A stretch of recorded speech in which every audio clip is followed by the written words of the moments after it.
All right, free radicals of all shapes, sizes, colors, denominations, orientations, and educations. Aloha. Welcome back. Also, political affiliations. I forgot that one.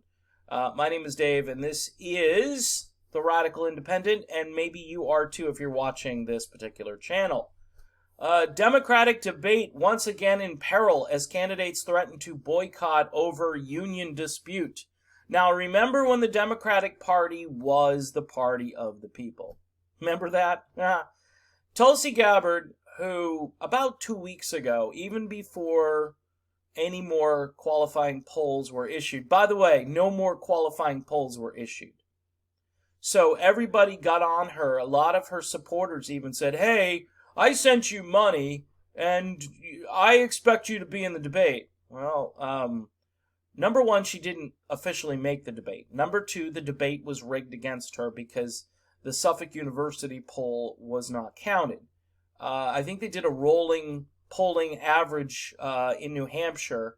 All the polls combined, Tulsi Gabbard had like 5.9%, which should have qualified her for this debate, which is now in peril. So this is a bit of irony.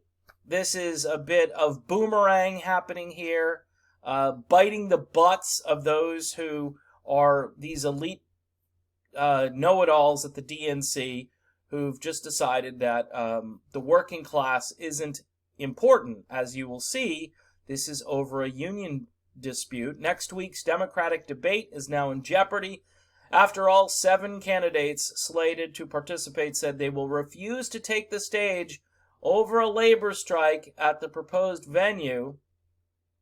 Chaos that comes after the location was already moved. Now, Elizabeth Warren was actually the one to initiate this, and then Bernie followed suit, then everybody else had to follow suit. Even Mayor Pete and Amy Klobuchar. Why is Tom Steyer still around? Did I tell you about Tom Steyer? He's in this debate, and Tulsi Gabbard wasn't in this debate. Just crazy stuff. So they all announced in rapid succession on Friday their plans to sit out the Thursday debate at Loyola Marymount University, LMU, if the college's food service workers are picketing. Couple of things here. The Democrats, by the way, I think have already moved this once because there was a union dispute at the first venue, and now there's a union dispute at the second venue. This is the party of the people. They don't want to have anything to do with these particular people because, again, this is a party for the elite, by the elite, run by the elite, and they don't want these pesky bottom-of-your-shoe food service workers getting in the way of their progress that they're making. And this is why, in a way, Tulsi Gabbard, her pulling out of the whole thing early was really quite prescient and smart. Maybe not for this reason, but I'm sure she's going to have some harsh words for the DNC, making her look not like somebody who's got a false grievance or somebody who's just trying to, rattle their cages because they don't like her, which is all true, by the way. I stand with them, Warren tweeted Friday. The DNC should find a solution that lives up to our party's commitment to fight for working people. But that's not the party's commitment. Because if the party was committed to that, they would be glomming on to Tulsi Gabbard's anti-war stance. Because anti-war is very much for the people. Anti-war is what would bring money back home so people would benefit. But that is not their platform. They have made it perfectly clear. And I know this is a bit of a jump to go from what Warren says here to what it means to be a Democrat right now. This is good. This looks good on paper. Because if Warren didn't do this, Bernie would have done it. Bernie did it immediately following, as it says here. Sanders immediately followed with his own tweet in support of the workers. A labor union representing the hospitality and food service workers at the university. Sanders' campaign spokesperson told Fox News that if the labor dispute isn't resolved and there isn't an alternative venue, Sanders will skip the Los Angeles debate, which will be co-hosted by the super elitist PBS NewsHour and Politico, both in the tank for establishment candidates, 100%. NPR, which is basically PBS, did one of the worst interviews with Tulsi Gabbard I've ever heard about maybe 4 or 5 months ago. It was just one of the worst smears. I think Tulsi either stopped the interview, walked out of the interview. I can't remember how that went down. But man, oh man, that was, it just showed how arrogant, how condescending they all are. So I'm not looking forward to any of these debates. I'm somebody who looks at things from the outside. I am not beholden to this party. I am registered right now as a Democrat just so I can vote for Tulsi Gabbard. But I'll tell you, it doesn't feel good. It feels very slimy because this party isn't what it used to be. They're not truly for the working class. They would be considering the message of Tulsi Gabbard as a breath of fresh air, but they don't. They don't. While LMU is not a party to the negotiations between Sodexo, that's the company, and Unite Here Local 11, Tom Perez would absolutely not cross a picket line and would never expect our candidates to either. We are working with all the stakeholders to find an acceptable solution that meets their needs and is consistent with our values and will enable us to proceed as scheduled with next week's debate. How about having the debate outside?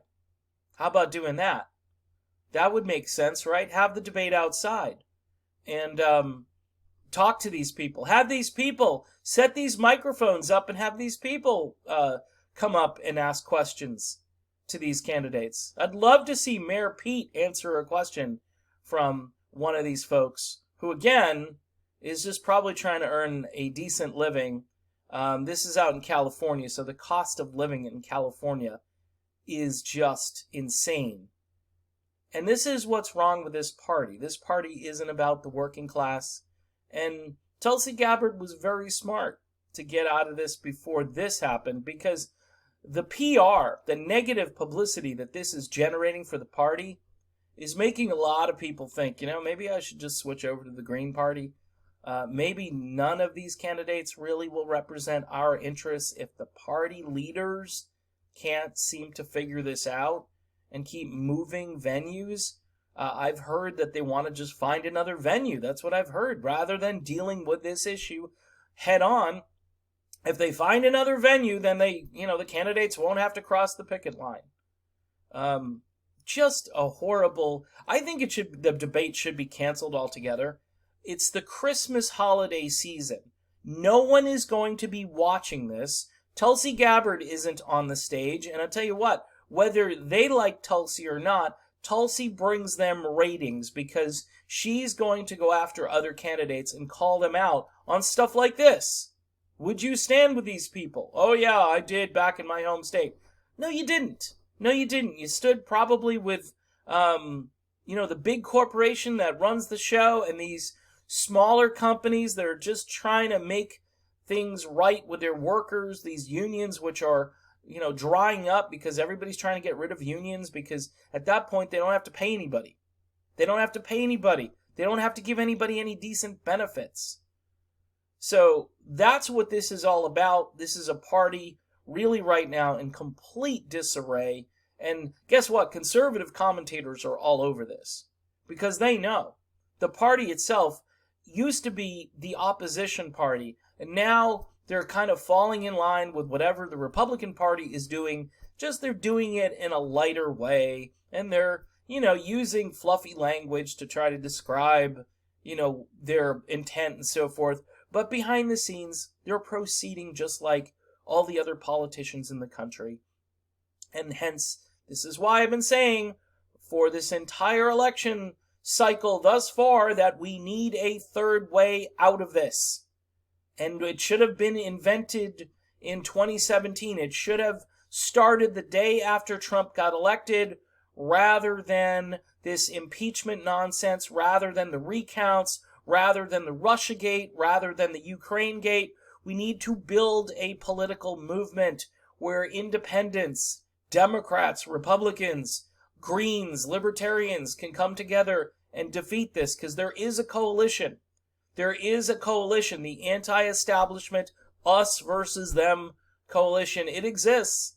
It's ready, but there's nobody out there that's really inspiring people to get together and do this.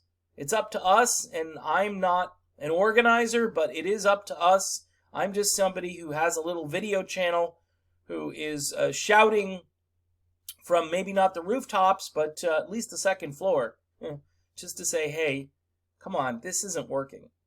So in any event, good on Tulsi Gabbard, because she wins on this. She won because, she can just wipe her hands and walk away and say, see, this whole thing is rigged. Even the party itself rigs itself. Imagine not being the party of the working class, but telling everybody that you're the party of the working class, and rather than highlighting these people who are outside and go make the whole debate about that. That would be awesome, but they're not going to. They're going to find another venue. All right, I am done with this video. I need your support over on PayPal. It's the holiday season. I will put my email address over there if you want to give $5, $10, whatever you can afford. We got to keep this channel going. I need to keep going, and it's getting more difficult as views are down. Revenue is stagnant, and I am working for an employer that I'm never sure what they're going to do next. Thanks for watching. See you soon.